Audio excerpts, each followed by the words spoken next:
Hey guys, this is Rupesh from View.com and this is the Google Pixel 6. Now, let me make it clear that this is not coming to India. This is the US variant of the phone. But you know what? The Google Pixel 6 is a phone that desperately needs to launch in India. See, more than India, I personally wanted the Google Pixel 6 to arrive here because I've been hearing so much about this phone. Apple and Samsung, beware. The very best Google phone, a proper iPhone rival. Yeah, the hype is real. So you know what, we went ahead and imported the Pixel 6 and the moment it arrived, I put in my SIM card, and by the way, it works without any issues with an Indian SIM card, and there's also an option to add an eSIM, so yeah, you can import it too. Anyway, so I've been using the Google Pixel 6 for a day and this actually seems like an excellent flagship phone. But first of all, I want to talk about these looks because this is a phone that looks really cool and unique with its wider camera bar. I mean, one issue with the previous Pixel phones has been the fact that they don't really stand out in terms of design. This stands out. This looks unlike any other phone and I appreciate the Nexus 6P vibes. Now, apart from the unique and cool looks, I also appreciate the fact that the Pixel 6 does not cut down on any of the flagship design specs. So there's a dual stereo speaker setup which sounds really good. The haptics are very flagshipy. The fingerprint scanner, as you've probably heard, is a little inconsistent, that's true. Then there's Gorilla Glass Victus on the front, Gorilla Glass 6 back, aluminum frame, and this whole design is IP68 rated for water and dust resistance. Plus, it has wireless charging support, so yeah, everything you expect in a flagship. Now apart from that, I think you know the specs too. There's a high refresh rate AMOLED which is bright, vibrant, and the blacks are deep and nice. It's powered by the new custom chip from Google, the Tensor chip, which is a customized and improved variant of the Exynos 2100.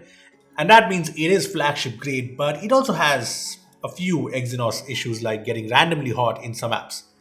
There's also the LPDDR5 RAM and UFS 3.1 storage. The cameras have gotten an upgrade too. It has a new 50 megapixel main camera with a larger sensor. And while the Pixel 6 lacks the telephoto lens from the Pro, it has an ultra wide angle camera on board. The battery is 4614 mAh and I've heard about the average battery life, but I can't comment on that yet. Also, there's no charge in the box in typical flagship style. So yeah, the Google Pixel 6 is a proper flagship phone and this feels like a flagship phone. Like I said, I have put in my SIM card and I've been using it as my daily driver. And one thing to note is that this is a seriously fast and responsive phone. I mean, here's the phone in action and everything just feels super smooth and quick and I'm really enjoying it so far, and it's also because of the experience. See, it's not just these specs that make the Pixel 6 a proper flagship phone, the experience is what matters and the Pixel 6 gets that bang on. See, let me put it this way, the Pixel 6 is one of the most fun, cool phones I've ever used, all thanks to the software here. First of all, I was trying out the iPhone before this and switching from an iPhone to the Pixel 6 was a super seamless process which I wasn't expecting. In fact, the one big issue all of us have, WhatsApp transfer, well that was seamless too since there's a feature built in now. Now once I set things up, I got face to face with Android 12 with Material You and it's not perfect, I know, but it's just a refreshing take on Android with all the colors, personalization options, the cool animations. I mean, you know that feeling you get when you get a brand new smartphone and you just admire it? Well, I get that feeling with the Pixel 6 and that's mostly because of this software. It just feels brand new. All that is cool, but let's face it, the hype around the Google Pixel 6 is due to the tricks it brings thanks to the Tensor chipset. I mean, there's a lot of things there. There's better dictation support in Gboard, which works really well. The search, be it in settings or even the app drawer, is a lot more powerful. Google Assistant is faster and better recognition. And the Recorder app is even faster thanks to transcriptions working locally. So yeah, it does not require any internet. Then there's obviously the cameras. I mean, it's a Google Pixel. We expect the best cameras out there and it seems to deliver. Now, I haven't compared the cameras yet, but the photos I've taken so far from the Pixel 6 look really good. I mean, some of the shots are just stunning. I also like the fact that video recording capabilities have improved too, which was a big complaint in previous Pixels. There's 4K 60fps support with no limits and the videos from the Pixel 6 look much better. Plus, you need to check out the new camera tricks the Pixel 6 brings. They are insane. So there are two different motion modes, an action pan mode where you can focus on a moving subject and it adds a cool blur to the background. Here's a photo from this mode and yeah, it looks cool, right? I mean, the fact that I can just take the shot from a phone handheld is just awesome. There's also a long exposure mode which is amazing because again, it's handheld and it's just so easy to use. I mean, here are a couple of shots from this mode. Yeah, Awesomeness all over again.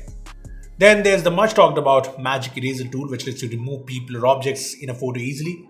For example, I can just remove myself from this shot and yeah, it looks seamless. Here's another shot and again, it works fairly well. I mean, it does not always work this well with all the photos, but most of the time, the Magic Eraser tool is, well, magical.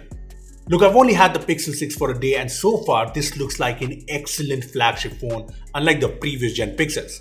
I mean, it's not perfect, but for someone like me who wants a good Android flagship in India, there's actually only one option. There's just Samsung.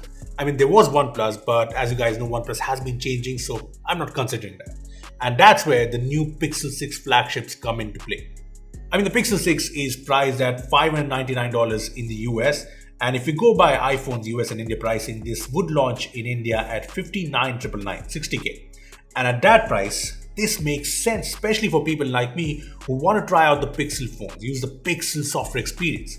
Now, I understand Google did not have the best experience with the Pixel 1, 2, or 3 in India, but those Pixels actually had a lot of issues, while the Pixel 6 actually seems like a good all-round flagship phone.